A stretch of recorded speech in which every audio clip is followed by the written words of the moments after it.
So guys, ang daming nagtatanong, ang daming nagme-message actually sa akin, private message. Kung saan daw kami nakabili ng lupa. And magkano daw. So ayan guys, simulan natin. Ituturo ko sa inyo kung saan kami nakabili ng pwesto. So nandito tayo sa kalsada ngayon. Ayan. Kapag diniretso nyo yan guys, lusot nyo o labas nyo ay Tayabas. Kapag dito naman sa kanan ko is Ilayang Dupay and then Diversion Road na. 10 minutes lang, 5 or 10 minutes kung mabilis, gano'n ka kabilis mag-drive. Matagal na yung 10 minutes, nasa labasan ka na, nasa Diversion Road ka na. Tapos yung paso namin, eto, kalsada. Yan. Sa kabilang side kami. So kung pag nakaharap kayo sa Dupay, nasa left side kami. Pag nakaharap kayo sa Tayabas, nasa right side kami. At kami ay tabing irrigation. Ito yung kalsada. Tatawid lang tayo ng maikling tulay lang. Ilang steps lang. Ayan. Tapos kita nyo, yan po yung nabili namin. As in, napatapat sa tulay, saktong-sakto yung spot. Kasi talaga ito yung gusto namin spot, matagal na. Ayan, at naibenta na nga sa amin. So, yung lupa po, from there, yung malinis na yan, hanggang doon, sa may sako, nakatayong kahoy, kasi yung palatandaan namin. Yung buka ng lupa. Ayan, tabas po tayo ngayon eh. So, yung pagdawid natin, pakita ko pala muna yung, meron tayong irrigation. So, malinis po ito kapag hindi maulan. Maulan kasi kaya lumalabo, gano'n naman ang mga ilog. So, pwede ka dyan maglaba at maligo. Pag summer po, sobrang daming ano niyan. Yung tulad doon, dami nag-swimming kasi may falls doon.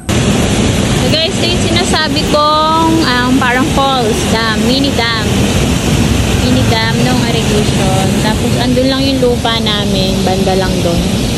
Yan, ganyang kalinis yung tubig kapag hindi umuulan. Ganyang kalinis. Yan, ang dami nagsuswimming dito. Ganito yung tubig kapag hindi maulan. O, diba, ang linis. Ayun lang yung lupa namin, dun lang. Yan.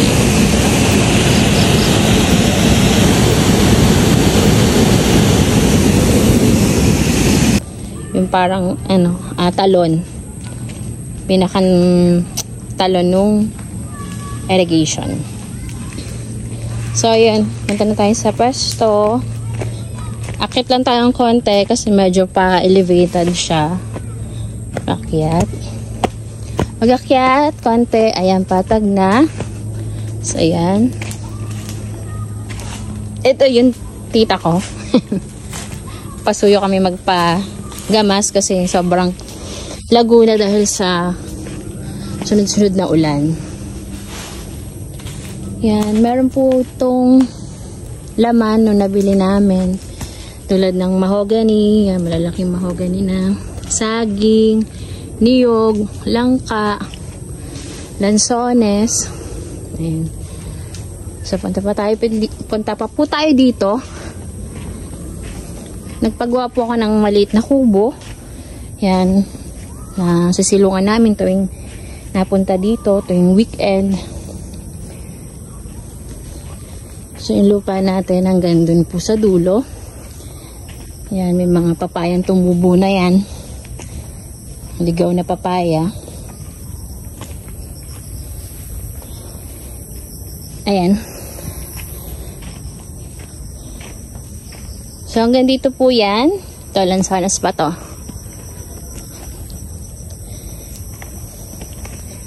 Sa dulo na yan. So, pahaba. Tapos po, sa likod, nakita nyo parang may dinadaanan ng tao. Yes. Dito dumadaan naman yung mga tita ko, lolo ko. Kasi po, ito naman, sa kabila niyan, ay sa lolo ko. Yan. So, tawid lang, di ba, sa lolo ko na, sa mga kamag-anak ko na, sa nanay ko. Ayan. So, yung amin lang is bungad-bungad.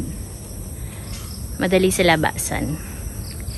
Sa mga lolo ko yan, pasok lang ng konti sa kanila dyan. Lakad lang tayong konti, may pathway doon. And then, soon po, magkakaroon na dyan ng kalsada, napasok ang sasakyan. So, yung sasakyan namin, nakita yung nakapark sa labas.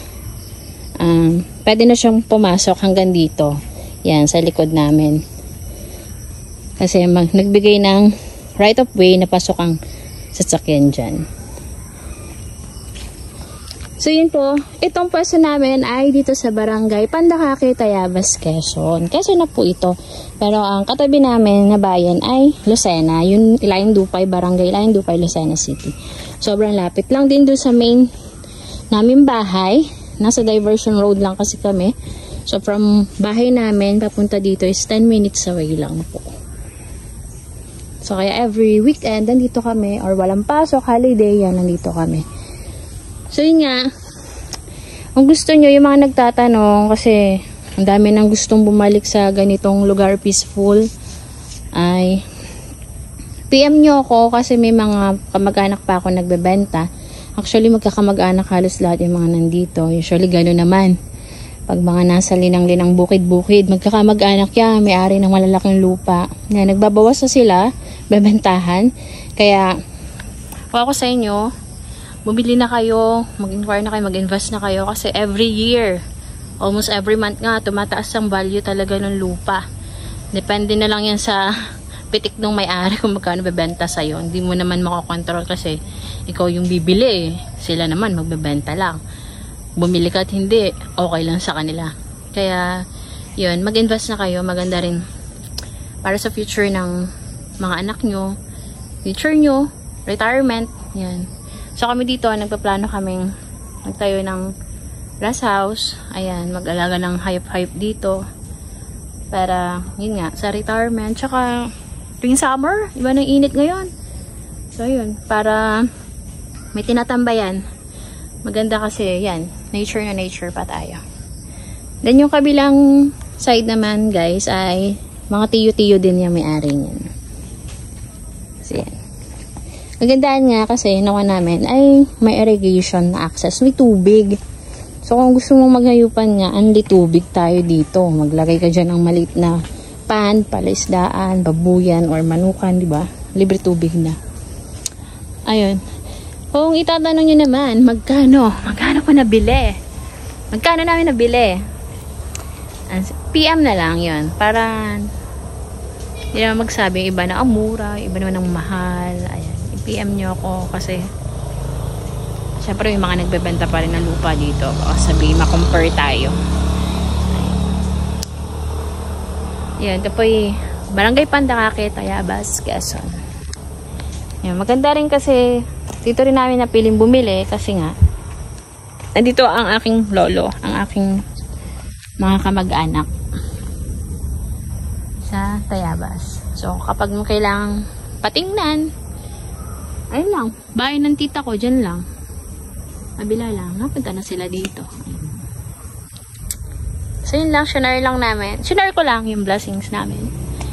Isa sa blessings namin to, like,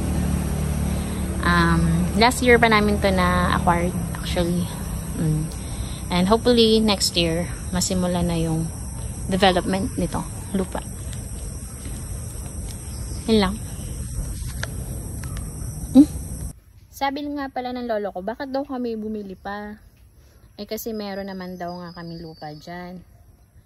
Kumbaga sa lolo ko, papunta sa nanay ko, papunta rin naman daw sa amin. Pero ano yung sabi ko, syempre iba pa rin yung nakapagpundar ka ng sayo, di ba? And syempre may asawa naman, may asawa ko na gusto niya, meron din siya na pundar na para sa kanya na mabibigay niya sa anak niya. So, wala naman masama din kung pamanahan ka o bigyan ka at bumili ka ng pang sayo. Ayun, yun lang.